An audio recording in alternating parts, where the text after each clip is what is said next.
తిరుమల లడ్డు ప్రసాదంలో జరిగిన కల్తీ అంశం మీద రాష్ట్ర గవర్నర్ అబ్దుల్ నజీర్తో పీసీసీ చీఫ్ షర్మిల భేటీ అయ్యారు. అనంతరం మీడియాతో మాట్లాడిన ఆమె పలు కీలక వ్యాఖ్యలు చేశారు. తిరుమల లడ్డు అంశం కోట్ల మంది భక్తుల మనోభావాలకు సంబంధించిన విషయమని ఆమె అభిప్రాయపడ్డారు. ఏ మతమైనా గొప్పది, ఏ ధర్మమైనా గొప్పదన్నారు. రెండు అంశాలు చాలా స్పష్టంగా ఉన్నాయని, ఎన్డీడీబీ రిపోర్టు ప్రకారం లడ్డూలో వాడే నెయ్యి కల్తీ జరిగిందని షర్మిల కుండబద్దలు కొట్టారు. ఫిష్, బీఫ్, పిగ్ కొవ్వుల నూనె ఉందని తేలిందని ఆమె స్పష్టం చేశారు. భక్తులకు పంపిణీ చేసే నెయ్యి 320కే కొనటం ఏంటని ఆమె ప్రశ్నించారు.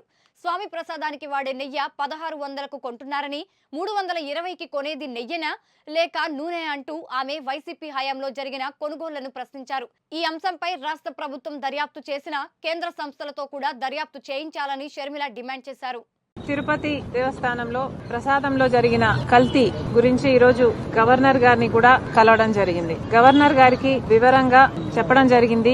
ఎంతో మంది, కోట్ల మంది తెలుగు ప్రజలే కాదు, భారతదేశంలో ఉన్న ఎంతో మంది భక్తుల మనోభావాలకు సంబంధించిన విషయం, వారి సెంటిమెంట్స్, వారి ఇమోషన్స్, వారి ఫెయిత్ కు సంబంధించిన విషయం. ఏ మతమైనా గొప్పదే, ఏ ధర్మమైనా గొప్పదే, ఏ ధర్మాన్నైనా ఏ మతాన్నైనా గౌరవించాల్సిన అవసరం మనందరికీ ఉంది. అలాంటిది ఈరోజు కోట్ల మంది ప్రజలకు ఇది ఎఫెక్ట్ అవుతుంది అంటే ఆలోచిస్తే కూడా బాధేస్తుంది. రెండే విషయాలు చాలా స్పష్టంగా కనిపిస్తున్న విషయాలు. దీంట్లో ఒకటి, నేషనల్ డైరీ డెవలప్మెంట్ బోర్డు ఒక శాంపుల్ ను తీసుకొని దాన్ని పరిశీలన చేస్తే దాని రిపోర్టు లో తేలిన విషయం ఏమిటి అంటే, ఘీలో ఉన్న పదార్థాలు fish oil, beef tallow, pork fat కూడా ఉంది అని. NDDB national dairy development board చెప్పిన రిపోర్టు ఇదైతే, ఇంకొక అంశము వీళ్ళు కొనుగోలు చేసిన నెయ్యి రేటు. నైవేద్యానికేమో 1600 రూపాయలు ఖర్చు పెట్టారట, కానీ లడ్డూలు తయారు చేసి నెయ్యి కోసం మాత్రం 320 రూపాయలు మాత్రమే ఖర్చు పెట్టారట. 320 రూపాయలు మాత్రమే ఖర్చు అయ్యే నెయ్యికి, అలాంటి టెండర్ కు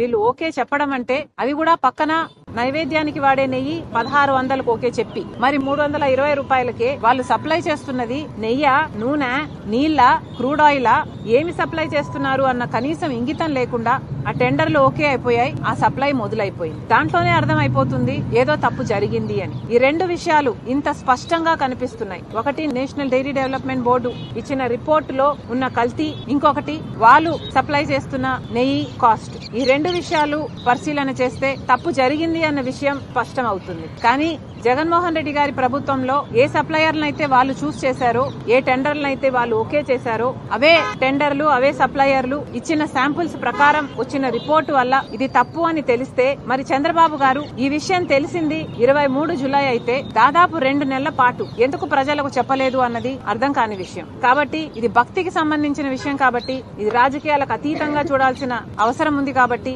రాష్ట్ర స్థాయిలో ఏ ఎంక్వైరీ జరిగినా న్యాయం జరగదేమో, ఇది రాజకీయ కోణంలోనే చూస్తారేమో అన్న భయం ఉంది. కాబట్టి ఈ రోజు గవర్నర్ గారిని కలిసి సిబిఐ ఎంక్వైరీ కోసం ఆయన కూడా ప్రతిపాదన పంపించాలి అని కోరడం జరిగింది. స్పష్టంగా అర్థమవుతున్న విషయం ఏమిటి అంటే, దాదాపు టీడీటీకి సంబంధించిన ఆస్తుల విలువ 3 లక్షల కోట్లకు పైగానే అంటున్నారు. అలాంటప్పుడు వాళ్ళ సంవత్సరపు బడ్జెట్టే 5000 కోట్లు అయినప్పుడు ఇంత చిన్న విషయంలో, నెయ్యి విషయంలో ఎందుకు కక్కుర్తి పడ్డారో జగన్మోహన్ రెడ్డి గారి ప్రభుత్వం సమాధానం చెప్పాలి. అలాగే చంద్రబాబు గారు కూడా, మీకు 23వ తేదీన, జూలై 23వ తేదీనే ఈ రిపోర్ట్ వస్తే మరి అప్పటి నుంచి ఇప్పటి వరకు ఎందుకు బయట పెట్టలేదు? ప్రజలకు చెప్పాల్సిన అవసరం మీకు కనిపించలేదా? దీని మీద ఎంక్వైరీ చేయాల్సిన అవసరం మీకు కనిపించలేదా? చంద్రబాబు గారు కూడా సమాధానం చెప్పాలి. గవర్నర్ గారికి ఇదంతా వివరించడం జరిగింది. ఆయన సానుకూలంగా వినడం జరిగింది. ఆయన పరిధిలో ఆయన దీని మీద రిపోర్ట్ తెప్పించుకుంటాను అని మాట ఇవ్వడం జరిగింది. అంతేకాకుండా ఆయనకు చేతనైనంత ఆయన పరిధిలో ఆయన ఏది వీలైతే అది తప్పకుండా ఎంక్వైరీ కోసం చేస్తానని చెప్పడం జరిగింది.